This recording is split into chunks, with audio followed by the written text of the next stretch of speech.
అరే నాన్న అభి చిన్న కొంచెం గోకరికి వచ్చారు అండి నాన్న. సాయంత్రం నేను హాస్పిటల్ పోయి ఉంది, తొందర వంట చేసి పోతా.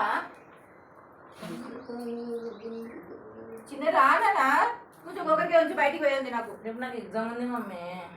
ఒక అర్ధగంట నాన్న, అర్ధగంట కూడా పడుతుంది, 15 నిమిషాలు పడుతుంది. సరే చదువుకోపు మరి. టైం పాస్ చేసినావు అనుకో దెబ్బలు అయితే నాడు. అది వాటర్ తీసుకోవాలి ఎంతసేపు అయ్యే కాబట్టి వాటర్ ఇచ్చినప్పుడు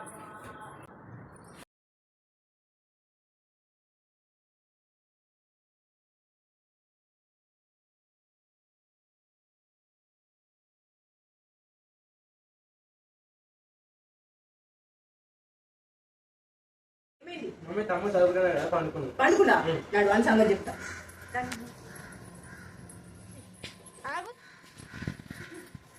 ఏమైంది పడుకున్నా? ఎందుకన్నా మమ్మీ నీ పైన తీసుకొచ్చినావు? నేను మంచిగా చదువుకుంటున్నావు కదా మమ్మీ. నీకు అంటే నమ్మకం లేదా? అన్న చెప్తే నమ్మేస్తావా? కాదురా చిన్న, నువ్వు ఎక్కడ చదువుకుంటలేవే, ఎగ్జామ్స్ ఉన్నాయి కదా అని ఉరికొచ్చిన. నమ్మకం లేక కాదు నాడు అన్ని ఎందుకు చెప్పి చూడాలి సంగతి చెప్తున్నా.